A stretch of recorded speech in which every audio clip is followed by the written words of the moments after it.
But we're going to begin with a routine traffic stop that ended with a police officer using a taser on a mother in front of her children. We're going to talk about with that woman exclusively in just a moment. But first, NBC's Tamron Hall has her story. Tamron, good morning. Good morning, Meredith. Well, Audra Harmon was pulled over because the police officer said she was talking on her cell phone and speeding. But after she got out of her minivan, she was tasered twice. It happened back in January outside of Syracuse, New York, and it was all caught on tape. Harmon described what happened to a local newspaper.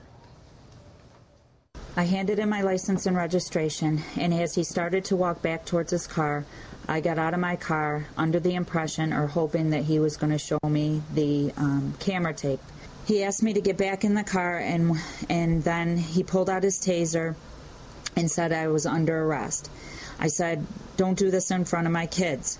Audra Harmon was in the car with two of her children, ages 5 and 15, when she was pulled over and ticketed for talking on her cell phone and speeding. Police officer Sean Andrews also charged her with disorderly conduct and resisting arrest and tasered her twice. And the first shot jolted me, and I was trying to get back in the car again because I was scared.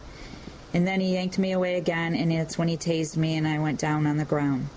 Harmon claims the incident is an example of police brutality. In a statement to NBC News, the Onondaga County Sheriff's Office says they can't comment because of the lawsuit. But the department says, quote, an internal investigation of the incident involving Deputy Andrews is and has been under review. These weapons, and they are weapons, they are so easy to use and they're easy to abuse. Officers are using this weapon in circumstances where live ammunition would never be allowed, and people are dying after having been tasered. That's what happened in 2007 when a 40-year-old man was tasered at the Vancouver airport in Canada. The incident caused an international uproar following his death. Back in June, police in Texas tasered a 72-year-old great-grandmother after pulling her over for speeding. She was not seriously injured. Don't tase me, bro. And then, of course, there's this infamous tasering involving University of Florida student Andrew Meyer back in 2007. After Audra Harmon was tasered, she was taken to the hospital. It felt like it was an electrical shock going through you, and I had no control over anything. Well, Deputy Andrews was taken off road patrol following the incident. The sheriff's office says he's currently assigned to administrative duty while the investigation unfolds. Meredith. Tamron Hall, thank you very much. Audra Harmon is with us exclusively along with her attorney, Terry Hoffman. Good morning to both of you. Good morning. Audra, let's just go back over this for a moment. The police officer stops you. He says it's because you're on your cell phone. You explain to him, no, actually, I was just leaning my hand. That's what it was. And he won't listen to that. He then says, well, whatever, you're also guilty of speeding. Right. Take me from that point on. Well, I think that I was driving with my hand on my cheek, and I think that that's what he saw. And after I had given him the chance to look in my purse, check for a cell phone, then he manufactured the ticket with speeding. And again, I told him that he was, wrong. I wasn't speeding either. And then we went back and forth, and I said I wanted to see the tape.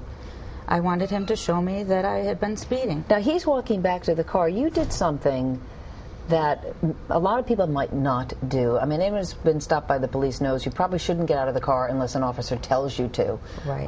Why did you decide to do that? Because I wanted to see the tape. I knew that he was lying. I knew that I wasn't speeding. I knew that I wasn't on the cell phone. And I wanted him to show me the tape. Did you get belligerent with him at all? Not at all. Not at all. I never swore.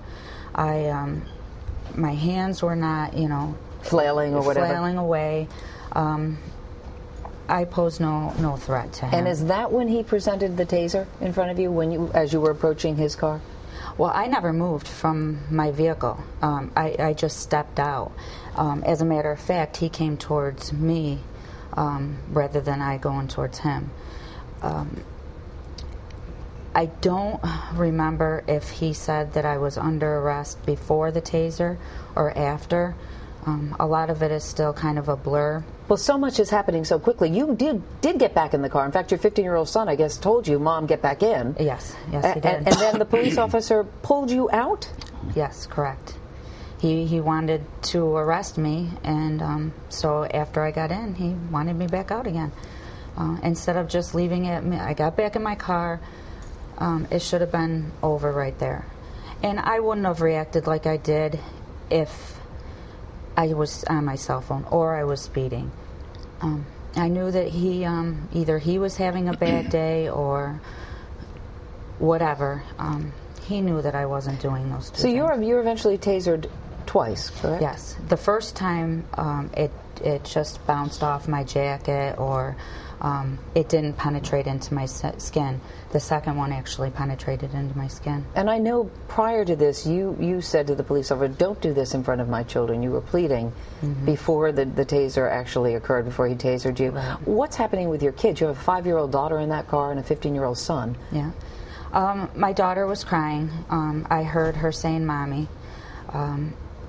And afterwards, my son said that she was, really crying hysterically and wanting to know what happened to Mommy. And then, of course, she wanted her daddy, because she's Daddy's girl. And she knew that I wasn't going to be able to come to her, so then she wanted Dad. But the disturbing part is they were left in that car for almost 40 minutes. And there was periods of time where they were alone. And where were you at that point? I was in the back of Andrew's patrol car. Handcuffed. Handcuffed. You eventually ended up in the hospital. Did you need medical attention? Well, the EMT, the ambulance, came to the scene to remove the probe from me, and then they asked me if I wanted to go to the hospital, and I said yes. And then that's where they made sure that my heart was pumping. And everything. Terry, I know you were saying the officer is off patrol duty at this point. The DA has said that we're not going to prosecute Audra at all, but you're pursuing this as a civil case. Why? Well, Meredith, there's several reasons. In fact, that's one of the reasons is why we're here this morning. We're not here to try the case. There'll be a court proceeding. The defendants will be there and will be permitted to give their evidence. But the issue here really is much broader than Audra's case. The reason why we're here is because tasering has become a problem not only locally. I found out that a man in Onondaga County was killed by a taser within the last year.